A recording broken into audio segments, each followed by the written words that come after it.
Mr. C.K. Ranganathan, Dr. Bhaskar, Chatterjee, ladies and gentlemen. It is a pleasure to have you all with us and a very warm welcome in AIMA's 9th Business Responsibility Summit. A special thanks to Mrs. Rajashree Birla, Chairperson, Aditya Birla Center for Community Initiatives and Rural Development, who sent us a recorded message for the summit. Though she could not be with us in person, she is here in spirit, and we are pleased to have her recording. She is an icon of corporate philanthropy in India, and in 2011, AIMA presented her its Corporate Citizen of the Year award. She runs one of the largest philanthropic projects in the country that involves more than 7,000 villages, 56 schools, 20 hospitals, and touches the lives of more than 9 million people. She's also on the boards of major Aditya Birla Group companies, including Grasim, Hindalco, and Ultratech Cement. It is our honor that she'll be joining us through her recording. CKR, it is a pleasure to have you with us, and many thanks for agreeing to deliver the inaugural address at the summit. You have strong philanthropic instincts, and you're doing your bit to make the world a better place. You lead initiatives that give opportunities and dignity to the disabled and help small entrepreneurs get ahead in life. You also set up schools and colleges to promote practical and professional knowledge, and these institutions are contributing to the economic, social development of the country. Thank you for joining us, and a warm welcome to you. Dr. Chatterjee, always a pleasure to have you with us, and many thanks for helping us put together the summit. You have been associated with this event for the past many years, and we look forward to continuing this association in the future as well. A great champion of CSR, you have been a central figure in the government's CSR policies and governance. As Secretary, Department of Public Enterprises, and as Director General of the Indian Institute of Corporate Affairs under the Ministry of Corporate Affairs, you drove the formulation of the mandatory CSR policy and rules. You're now leading a huge philanthropic foundation for the Vedanta Group, which is doing an outstanding job in the areas of nutrition and women's welfare. It is great to have you with us, and a very warm welcome to you. I also welcome the participants of the Project Excellence Contest, which is part of the summit. My congratulations and best wishes to the winners. Ladies and gentlemen, AIMA has been at the forefront of promoting good corporate citizenship, and we regularly provide peer-leading opportunities for leaders to help them keep up with the emerging trends in socially conscious and responsible governance. This summit has tried to lead the CSR agenda in the country, and it will continue to track the evolution of the CSR in the years to come. India's corporate sector vindicated the faith of the CSR policymakers during the COVID crisis, as it promptly stepped in to provide food, shelter, transport, masks, medicines, oxygen, ventilators, vaccination, and more. Indian companies went beyond their CSR obligation to repurpose their inventories, staff, real estate, and production lines to deliver whatever was needed to save lives and ease the pain during the bleak months of COVID and lockdowns. In fact, it is to the credit of CSR that a nationwide vaccination could be accelerated and the economy could be reopened quickly. The business responsibility canvas is expanding as the world emerges from COVID and passes through a period of economic, technological, and geopolitical transformation. The health crisis is not over, as COVID continues to linger and new diseases travel around the world. While scientists and pharma companies race to find antidotes to the emerging threats to health and eradicate the old ones, all businesses have to contribute to safeguarding people through appropriate business and management practices. Health is no longer a local focus, and we found that out with COVID, that there can be no economy anywhere without health security everywhere. Businesses have learned that the people are the economy, and their safety and well-being must be integrated in the business goals and strategies. Environmental health is central to human health, and it is vital to develop and adopt technologies and materials with minimal waste and carbon emission. Climate change is fast becoming a factor in politics and economics around the world, and the rules of commerce are turning against the polluter and the wasteful. Big changes are on their way in the way energy is produced and used, and the way products and services are created and consumed. The environmental cost of doing business is beginning to be counted more seriously, and the companies need to watch their ways to avoid restrictions by governments and rejection by consumers. New dimensions are being added to business responsibility, and leaders need to understand the new complexity, and come up with new and better ways to undertake and project responsible behavior. I'm confident that everybody present here will learn from today's discussions. Once again, a very warm welcome to all of you, and I hope you enjoy the summit today. Thank you. Thank you, ma'am. May I now invite Dr. Bhaskar Chatterjee, Advisor, AIMA Business Responsibility Summit and CEO, Anil Agarwal Foundation, to deliver the theme address. Thank you very much. Mr. Ranganathan, Ms. Rekha, Sethi, Mr. Neeraj, Kapoor, in absentia, Rajashree, Birla ji, आपको मेरी तरफ से प्रेम भरा नमस्कार. Your inspiration is not only motivates us. I've been on many platforms with you. You really motivate the nation. To all our viewers who have tuned in today, and to everybody who is interested in responsible business. Today is actually, I would say, a red letter day in our calendars, because this is the day when AIMA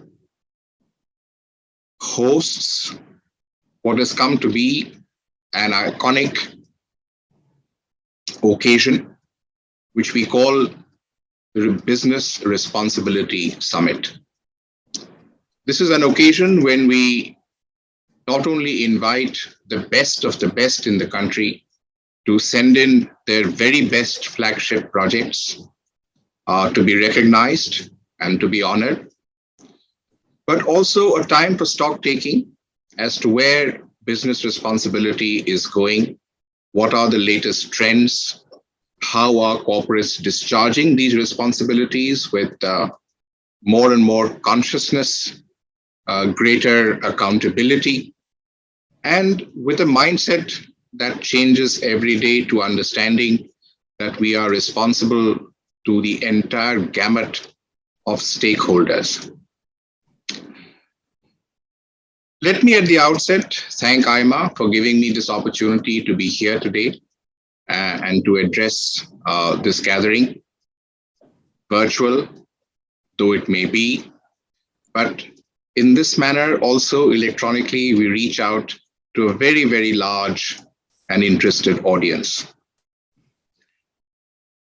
I also see, as chairman of the jury, looking at each of the entries, how much the quality of these entries has improved over time. How much corporate, civil society sector, government itself, all three are now improving the quality of the delivery system, of saying that CSR is not just about compliance, but something far beyond compliance, of looking at society as a whole and how best to serve them. The central and the most important theme that business leaders address, whether at national or international forum, is how they are giving back, what they are doing for society and for the planet.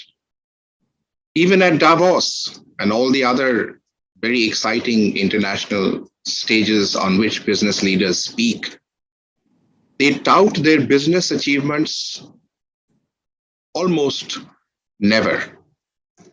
What they speak about and articulate is their vision for a new planet, for a new approach, for understanding that at the end of the day, business is about responsibility and discharging that responsibility on a day-to-day basis, understanding that we will be accountable, held accountable, our generation, our people, our businesses, to the future, to our children. And we will be judged on the basis of what we have done, not just for our companies, but for the entire gamut of stakeholders. We are completing 75 years of our independence. Amrit Mahotsav is going on. And in a way, it is also a time for stock taking and to see where corporate social responsibility has gone, We all recall with fond memories the two dates when strategic CSR really came to India. One was the 1st of April 2010, when the first ever CSR guidelines for public sector undertakings were issued. And in a way, it is great for the history of our nation that charity began at home, in the sense that we started strategic CSR in the public sector, in the government arena, before the law for the private sector was passed and became effective. That's the second important date, the 1st of April 2014. Since then till now, 8 years have elapsed. We are moving into the 9th year. And there are 4 things I see very clearly that are the hallmark of the things that have happened or transpired in this 8-year span. First, the mindset change of the leadership. Corporate leadership no longer asks why the legislation. Corporate leadership no longer asks why is it that we are asked to actually directed to spend 2%.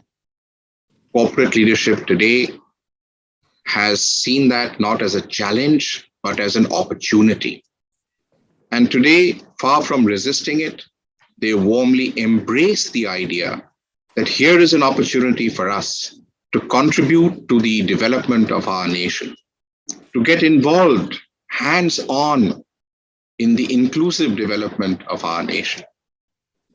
The second thing that I see is that because of the legislation, CSR has moved from what I often call the back room to the boardroom. Decision-making on CSR now happens in the boardroom, where the best minds of the company are located. And what gives me that great amount of satisfaction is the fact that the top echelons, the top leadership of the company directs CSR activities, envisages CSR activities, brings in innovation, brings in new ideas, and repeatedly commits the leadership to doing good for society. I also see that the initial hesitation, the trust deficit between the corporate sector and the civil society sector, it was huge when we began. But today, they are no longer funder and implementing agency. They are partners working together, delivering good projects at the grassroots level, working with communities to make sure that the CSR projects are of the highest quality. I also see that there is now a great deal, and this is reinforced by the Ministry of Corporate Affairs, the stress on impactful CSR. What real impact on the ground, measurable impact, do our CSR projects create? And CSR committees, boards are now moving away from just outputs to outcomes. That, I think, is a huge, huge difference that we have seen over these past few years. All of these 4 things add up to what we now call business responsibility. That we are accountable for what we do, and we believe in what we do. We believe in making a change. At Vedanta, we articulate this philosophy on a regular basis. Our chairman, Mr. Anil Agarwal, every platform that he addresses is about what we do for our nation, for our societies, for our communities. And his message, which percolates down to the last man standing, wherever it be in our minds, in our factories, wherever we are, to the last person standing, the message is this, which radiates vibrantly across the entire spectrum of our company, is that we are here because we want to make a difference on the ground, work for our communities, believe in them, develop an emotional bond with them, and ensure that they are looked after, that the privileged, the underprivileged, the marginalized, those who are outside the mainstream of society, we bring to them something that they will cherish. We believe in the inclusive development of our nation. That message resonates across the company. And because it does, the Anil Agarwal Foundation takes up its projects with great sincerity and with great commitment. I understand that AIMA is championing this cause. Kudos to all of you, to the leadership of AIMA, and to all of you who have tuned in today. I want all of you to understand this message, that central to the lives of all of us is what we do, not for ourselves, but for others, particularly those who don't have the privileges that we do. I hope that message resonates across the entire space and to all communities. Thank you very much. Thank you, Dr. Chatterjee. May I now invite Mr. C.K. Ranganathan, President, All India Management Association and Chairman and Managing Director, CavinKare Limited, to deliver the inaugural address. Namaskar. Dr. Bhaskar Chatterjee, Advisor AIMA Business Responsibility Summit and CEO Anil Agarwal Foundation, Vedanta Group. Rekha, Sethi, Director General AIMA. Ladies and gentlemen, it's a pleasure to have you in AIMA's 9th Business Responsibility Summit, and many thanks for joining us in today's deliberations. I thank Mrs. Rajashree Birla for her message for the summit. She is an inspiration for everybody involved in CSR activities, and each one of us can draw lessons from her extensive work across health, education, and rural development. It is our privilege that she has agreed to be part of the AIMA's Business Responsibility Summit. Dr. Chatterjee, you are the architect of the mandatory CSR in India, and AIMA is privileged to have your guidance in holding this summit. Thank you for all your help, and we are pleased to have you here with us. I appreciate and thank all the companies that have participated in the Project Excellence Contest, which forms a part of this summit. I commend your spirit, and I wish you the best in your social initiatives. My congratulations to the winners of the contest. I'm looking forward to your presentations. Ladies and gentlemen, time has flown since 2014, when the Government of India mandated the large listed companies allocate 2% of their average profits of the previous 3 years to corporate social responsibility. Mandatory CSR has proved a game changer and brought corporate efficiency and scale to social welfare and development. At the start of the mandatory CSR, not everybody was convinced about its value and the legitimacy. Some business leaders labeled the 2% CSR demand from the government as a tax by other means. Some others saw those 2% CSR allocation as a cap on corporate philanthropic spending. There were also disagreements about the list of activities allowed to meet the 2% CSR obligations. Also, many companies lacked the expertise to spend the 2% CSR allocation. However, with the passage of time, everybody has discovered the value of mandatory CSR and set up structures and systems which have proved very handy during the COVID pandemic. The pre-existing CSR system and skills allowed companies to meet the government's demand for helping in providing relief, material, and equipment to save lives and facilitate mass vaccination. In the first year of COVID, the CSR spending jumped to nearly 25,000 crores from about 20,000 crores in the year. A lot of CSR money has focused on tackling COVID, as the government included COVID relief and supplies among the permissible CSR activities. However, following recession resulting from a series of national and local lockdowns, the CSR spending crashed in 21-22. It came down to as low as 9,000 crores, even though the need for social spending remained very high. Another CSR spending issue that has got highlighted during the COVID period is the concentration of CSR spending in the most industrialized and commercialized states. Maharashtra, Gujarat, and Karnataka are the states where most of the initial capital is concentrated. And as a result, most of the CSR spending is also concentrated in these most developed states.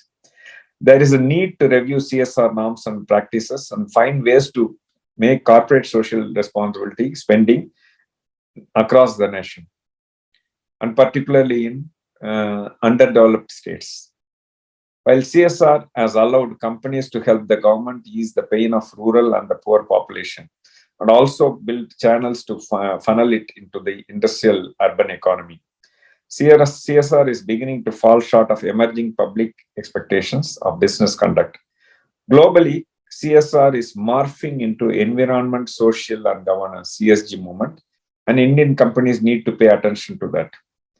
ESG stands for environmental, social, and governance, and refers to the three key factors when measuring the sustainability and ethical impact of an investment in a business or company. Most socially responsible investors check companies out using ESG criteria to screen investments. Progressively, politicians are also aligning themselves with ESG activism, especially the environmental impact and human rights. Government is in key economies and demanding compliances with their business behavior standards from anybody who wants access to their commercial and financial markets. EU has taken the lead in this regard, and there is growing support for ESG standards and compliances elsewhere in the developed world. More critically, global investors are forcing companies to clean up their act to reduce risk to their investments, and consumers also wants to buy only from companies that are aligned with their values. COVID has accentuated the pressure of ESG practices and compliances. CSR is inevitably evolving into ESG, which is essentially about formalizing and quantifying CSR. While CSR is largely about voluntary efforts to do the right things for the environment, employees, customers, and community, ESG is a stricter version as it obligates the company to measure and report its non-business risks. Investors want all this to be quantified and all risk mitigation efforts to be linked to future revenues and profits. Companies that want access to global institutional capital and developed markets needs to be transparent about their carbon footprint, diversity, inclusion, human rights, etc., across their entire business ecosystem. The millennials and the Gen Z are driving the business responsibility agenda from traditional CSR to ESG. They want to work only for moral organization.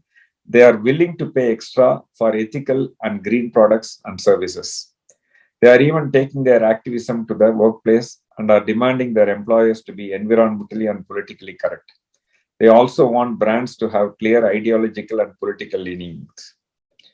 All this making doing social good itself a potential minefield, and business leaders have to learn to tread carefully in their business responsibility programs and associations.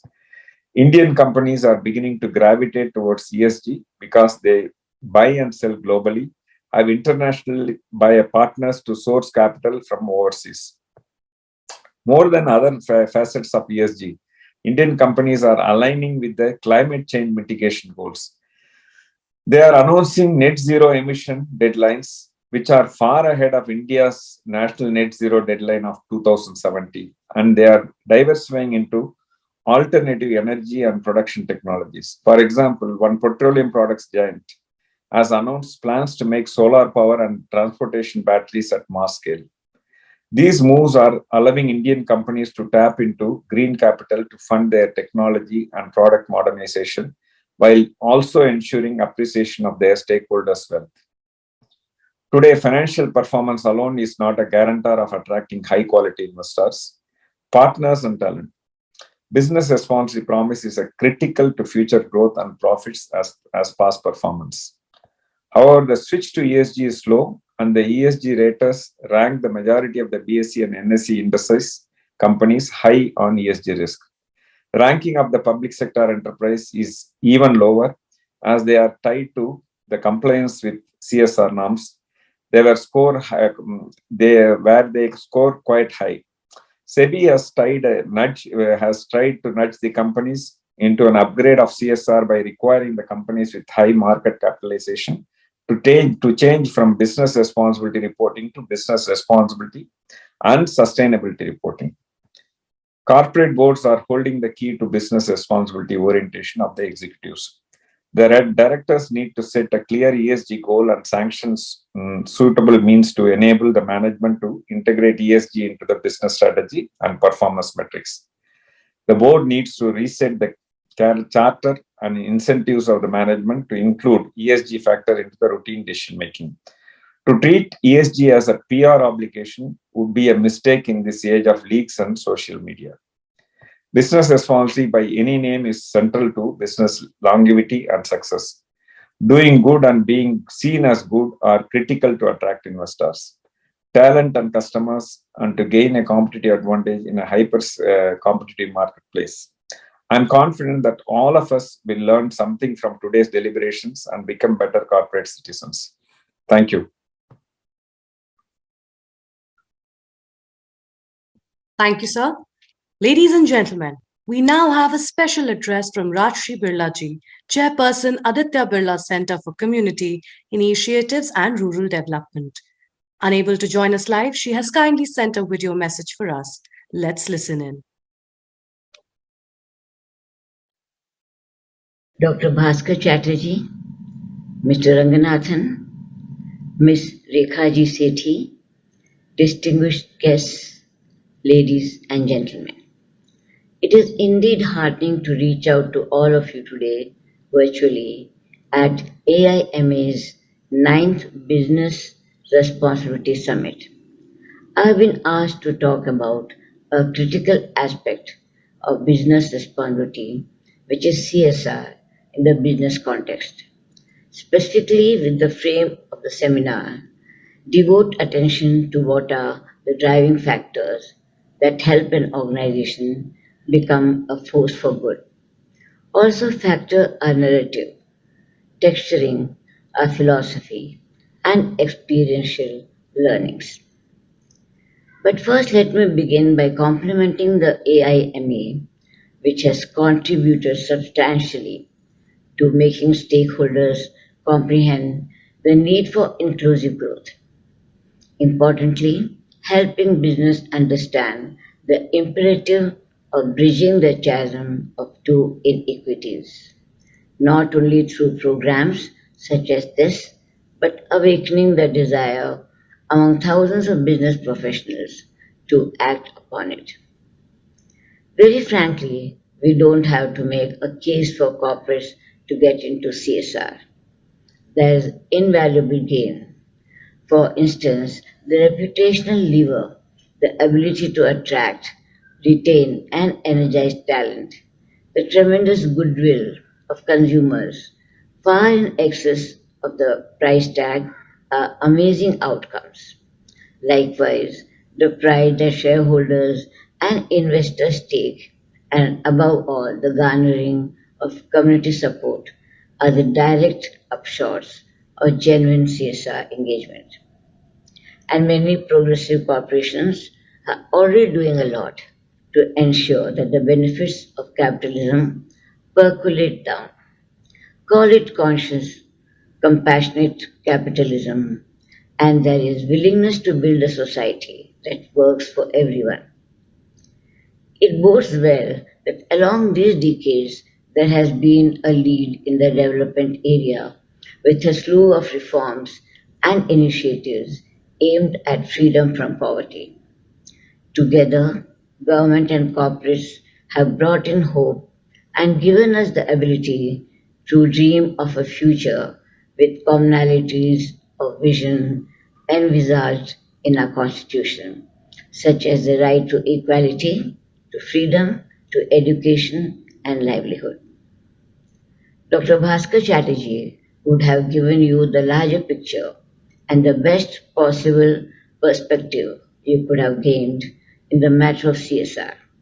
In sum, how doing good is good business. A little aside, when Dr. Bhaskar Chatterjee spearheaded the IICA under the Ministry of Corporate Affairs and was formulating the CSR law, he roped the FICCI Aditya Birla CSR Center for Excellence in this exercise. we penned down the first CSR charter collectively. As suggested by him, let me share our CSR path, how it panned out, and what has it meant for the nation. It all began in the 1940s with my grandfather-in-law, Shri Ghanshyam Dasji Birla, whom we endearingly called Puji Daduji. He worked very closely with Mahatma Gandhi. He supported Gandhiji in two distinct ways.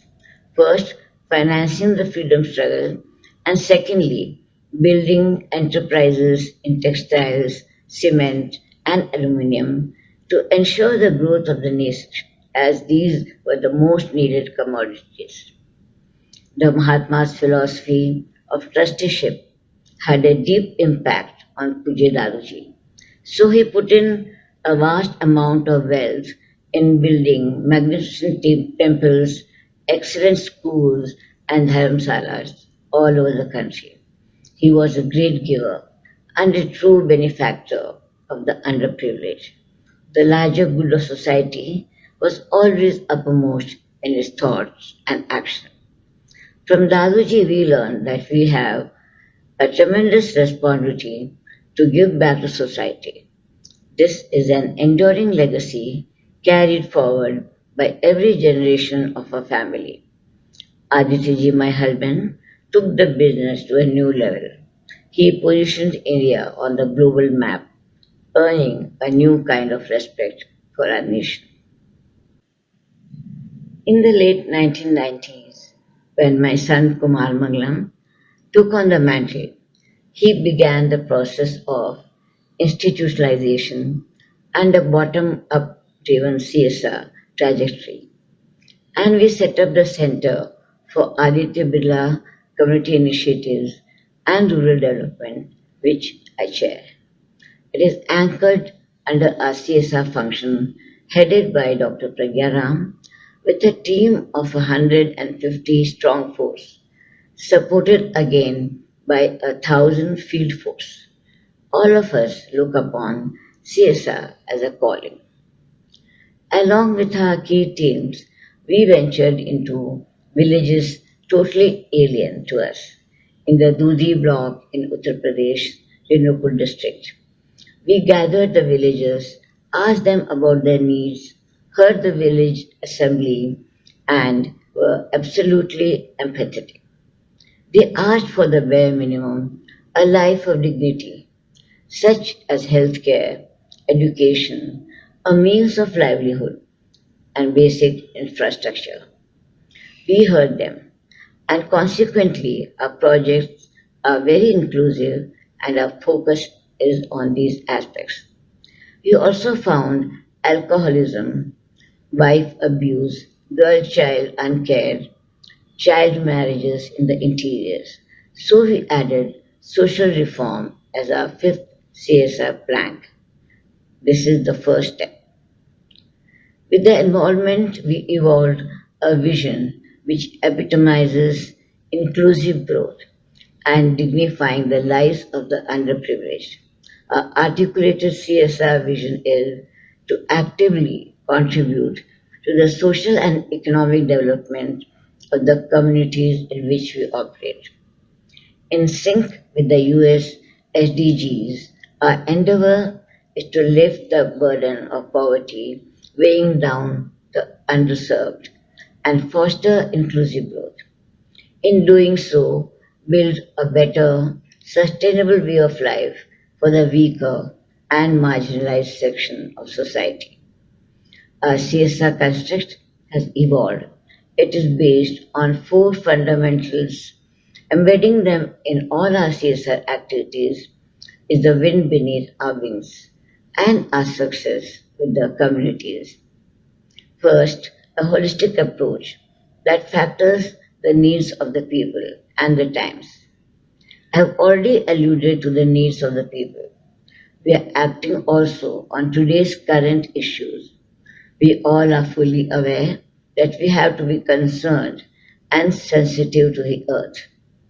Climate change, carbon emissions, disrupting rainfall patterns, extreme weather conditions, depletion of water resources, the erosion of the ecosystems, the risk to biodiversity, among other factors, pose real dangers to mankind.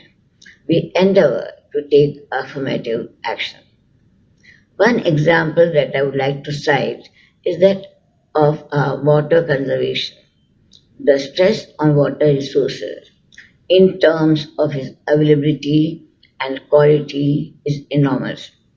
Today, building water resilience, our businesses at Aditya Birla Group have taken a comprehensive stepwise approach, both inside the plant boundaries as well as in the watersheds of our operation. We have put in place a water stewardship policy championed by my son, Kumar Mangalam Birla, Group Chairman, Business Directors, CEOs, and other seniors. This aims at protection and conservation of water resources through excellent water management practices and governance systems, and is being operationalized through performance targets and roadmaps across our sites. Consequently, we have harvested 33 billion liters of water outside the fence through water harvesting structures. We have also set up water users group to ensure that communities become self-reliant. The second point I wish to drive home is to have the social vision embedded in the business vision. It is very gratifying when at the board meetings our board members compliment our CSR engagement for its excellent return on investment. They measure it on the turnaround of lives from poverty to dignity. Our ROI is the change we have made in the lives of 9 million people through our work in 10,000 villages in India and globally. Here, I wish to emphasize that the top management engagement and also that of people down the line is among the most facilitating factor. Thirdly, by having a razor sharp strategy for execution, factoring milestones, performance management, and accountability, much is accomplished. We have a 1 year plan and a 5 year plan on all these parameters. It's akin to running a business. Fourthly, we rely heavily on a partnership ecosystem. This involves working with the government, development agencies, and recourse to the multiple development schemes which foster inclusive growth. The need for roping in established NGOs and organizations in their respective development domains is absolute. Community projects have a unique dimension. Take, for instance, farm productivity and animal health, animal vaccination, farmer training program, specialized livelihood training can only be attended to by specific organizations in these domains. So, working with like minded, highly credible, and established partners as constant collaborators only ups the game and speed of performance. We use them as levers to extend its benefits to the marginalized. In our experience, focused, innovative community action helps us get the bang for the buck. This apart, the process-driven approach is a greater enabler for assessing transparency, accountability, governance, along with the credibility of the project in the social audit process. What I have shared with you is our CSR cosmos. It augurs exceedingly well that most of these aspects are now woven in the CSR regulations mandated by the government. Above all, the invaluable contribution of our CSR colleagues and the leadership team gives us the edge. Their energy, their passion, and their commitment to ensure that the group enriches the lives of the poor and it is a force for good makes our work count. We are all in a good space. The spectre of poverty no longer haunts our country.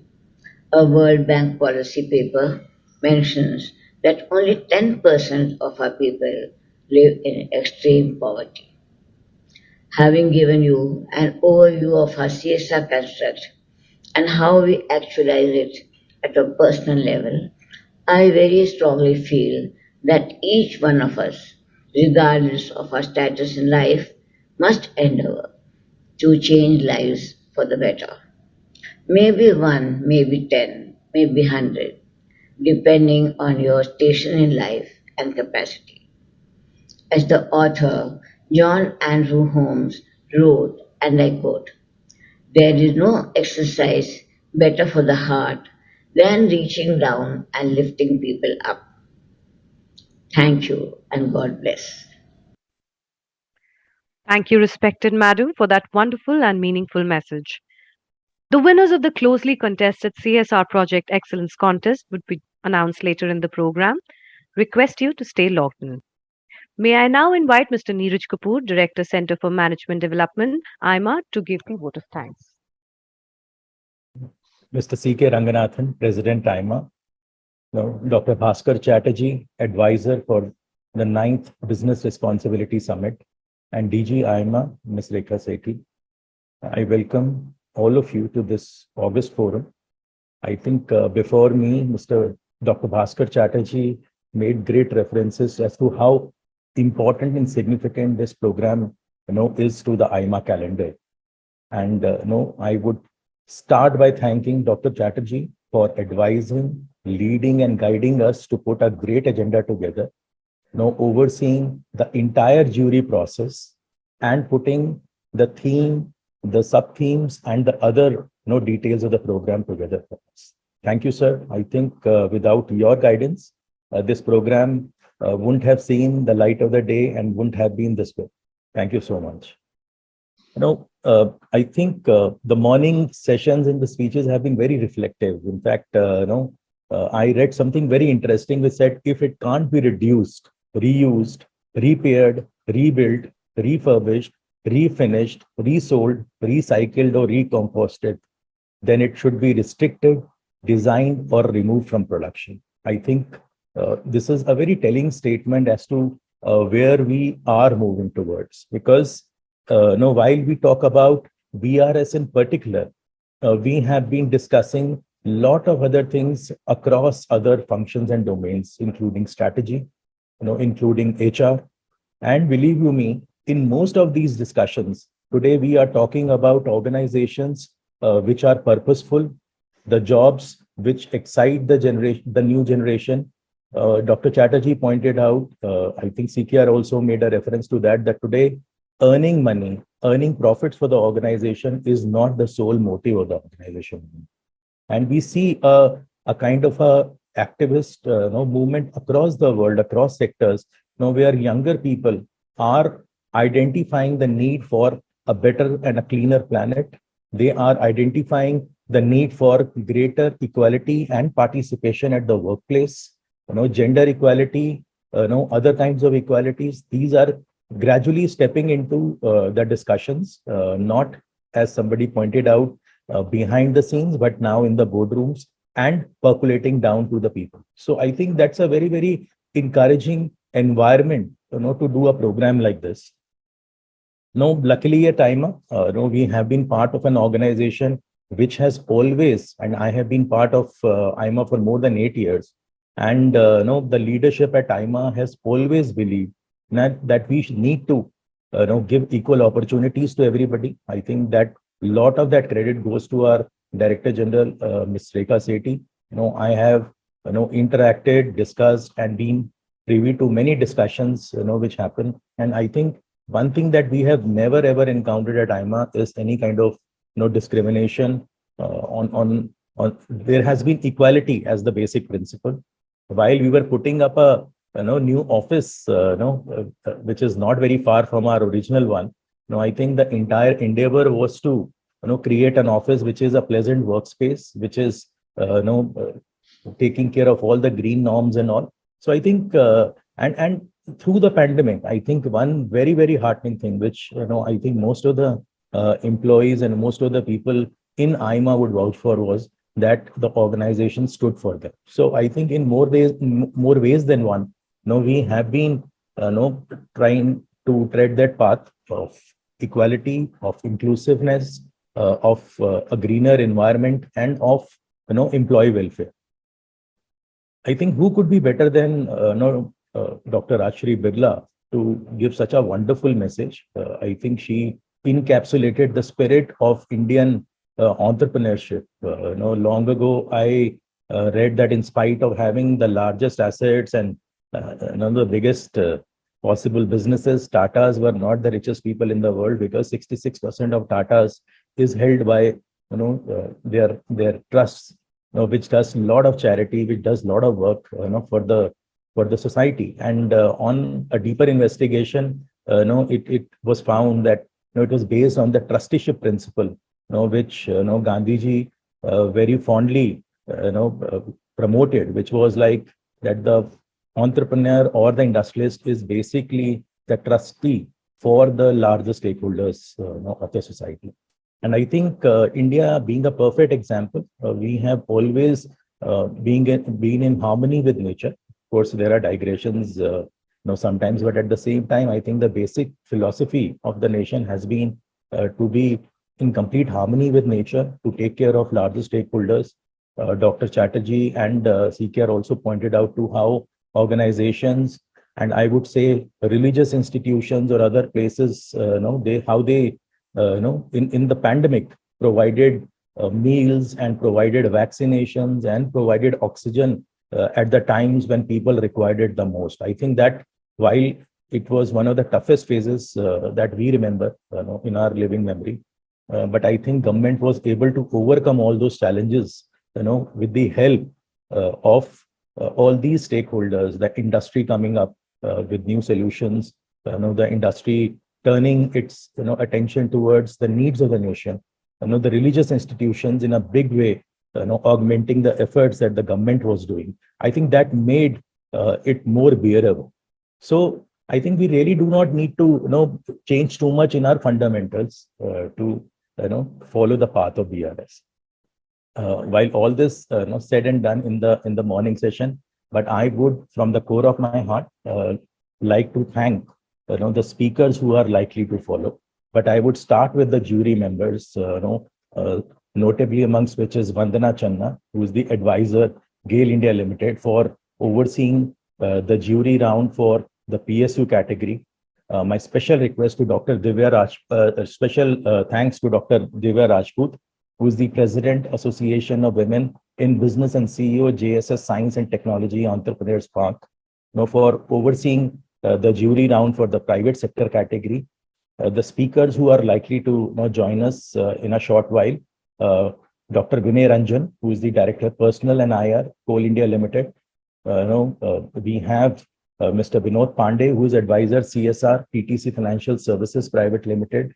Amrita Ganguly, who is Head of Partnerships at Tata Steel Foundation. Mr. Sandeep Saxena, who is the Country Director, Communication and Strategic Outreach, I Foundation of America. Apart from them, all the participants and our our knowledge sponsors who are CSR Box, Mr. Bhaumik Shah, who is the founder and CEO. Our three sponsors, Coal India Limited, Anil Agarwal Foundation Limited. They have been a great support for putting this program together. As I always said, that there are competitions which we conduct through the year, and the competition is pretty tough. Of course, we will have one winner and maybe a runner-up at the end of the day for all the 4 categories. But I believe all of you are winners. In a short while, we'll have Dr. Chatterjee announce the winners, and 2 top winners from each category would be allowed to make presentation of their work, which is a big achievement. So once again, thanks to all the participants who have joined us today. It's an important day, as Dr. Chatterjee said. Thanks to you, CSR, the CCAP. You lead us with a lot of example. You have really delighted us with a lot of examples from your own organization, how you've been able to transform them over these 2 very tough years. Thanks for leading us in a tough year. Thank you, Director General, Ms. Rekha Sethi, for leading us always with a lot of energy and lot of focus. You make all these things happen. And thank you, Dr. Chatterjee, once again in the end for making this program happen.